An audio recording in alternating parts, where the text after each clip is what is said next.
right, so July, normally hot. This is a little bit next level. Yeah, it's a bit much. The heat is not just miserable, but it's getting very dangerous. I mean, this is the hottest time of the year, really. And yes, it gets hot during the day, but at least it cools off at night. Not so much, actually. Yeah, that's what gives us the hard time. You know, we expect the heat during the day, but when you're not getting any of that break at night, that's when it can really start to wear on you. So we're going to be breaking down some of these heat index values that have, like, no chill, literally, in the coming days. The AC repairmen are the only people that love to see this because they're like, oh, yeah, so everyone's AC is going to go. When you said we're going to be breaking down, I didn't know if you're talking about us humans or we are breaking down. Or the air conditioning systems. I'm going to be weeping in the corner, and the air conditioning's also going to be bad. Let's hope not. Right? You are watching Weather Unfiltered. I'm Alex Wilson, here with our expert, Dr. Rick Knabb. Now, it is National Get Out of the Doghouse Day.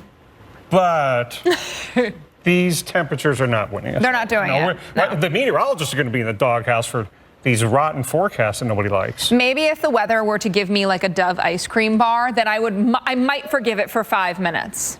We'll see if it gets itself out of the doghouse. You could eat it. That's a very good point, Dr. Knabb. You would have to eat that very, very quickly. Yeah. Hey, the heat is also fueling some big. So I want to give you a virtual view of Minneapolis, where we're going to be watching not just for flash flood potential, but also for severe weather. So expect more clouds than sun, some periods of very heavy downpours that could prompt flash flooding in some of these metros across the north, like Minneapolis. Minneapolis, your best chance days for strong to severe thunderstorms would be Tuesday, Wednesday, and into Thursday morning. So we've got a pretty extended period of some of that wet weather. Temperatures in the 80s, even low 90s. So going to be pretty warm as well.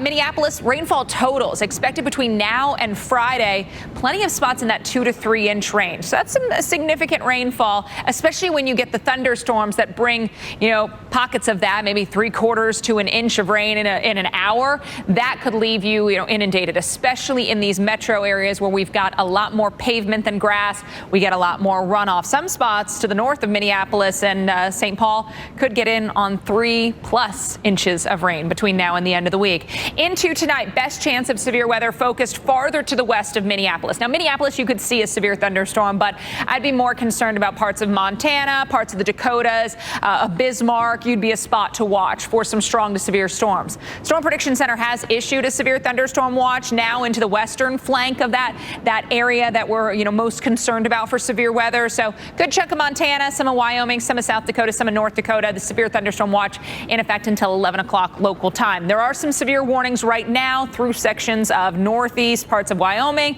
and the southeast, south central part of the state of Montana, although we got a new one well to the south and east of Great Falls. So some of these starting to fire up given all the available energy. And you see why we've also got the Dakotas in play. That available energy very much present with the warmth that we have and the higher dew point. So not lacking moisture in this part of the country. Future radar, thunderstorms continue to move east through the mid to late evening hours. So I think it's an overnight threat for a place like Bismarck, even into eastern sections of North Dakota. Those thunderstorms are out there for the very early morning hours. Your morning commute, the early part of it, 5, 6 a.m., could be rocky. Tomorrow, best chance of severe weather focused into the Minneapolis area, western parts of the state of Wisconsin, and then eastern parts of the Dakotas as well. So we're just taking our threat today and just moving it off to the east. Starting things off in the morning in northern Minnesota with some of those thunderstorms. Duluth, you could get in on the action around noon as we work towards the mid to late afternoon. Another complex of thunderstorms through parts of Minnesota.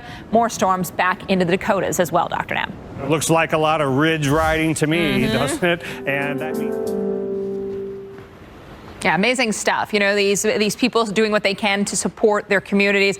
That was a big tornado. That was a significant, damaging, and for some people, life-changing event. Yeah, and when you consider the size and duration, I mean, when something's on the ground for 23 miles and that's 1,750 yards, that's a mile wide. Yeah. That in a major metro is going to be an expensive, very, very dangerous. And this one just goes to show that you can get a tornado anywhere. You can get a tornado in a major metro, Yes. you can get a tornado in a cornfield. Of course, cities are dots on the map, so the odds, aren't overly high, but we do, and we have seen St. Louis just joining a list of cities that have seen significant tornadoes. Of course, it's a big dot on the map, a sizable metro, and there was a lot for this hook echo to encounter when it went through just north of downtown. Yeah, that was one of the more impressive hook echoes of the severe season. So, I mean, that one stopped folks in their tracks. You knew. Yeah, you don't as much need the velocities and the correlation coefficient debris tracker. That reflectivity, you go, uh-oh. That's textbook, or, I guess now for the kids, that's like Wikipedia.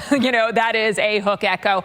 Tornado reports between January and July. Now, the average in the state of Missouri would be around 41. This year, we've had over 110 reports, nearly 120. Yeah, and you can't say, oh, we got more cameras, we got more this, more that. That was the atmosphere doing its thing way more than usual. Yeah, a lot of states were on the plus side, and this year as a whole then has been well above average. Our tornado average, tornado reports, that's the red line, and you can see we're way, way above that. And you can see the behavior differences between spring and summer. In spring, you get these big events like we had in early March and early April. Then when you get to summer, it's like this steady diet of severe weather, especially farther north. It is a great point. You see more of a step stool pattern as opposed to, the gradual increase. And this summer, it's been just weather system after weather.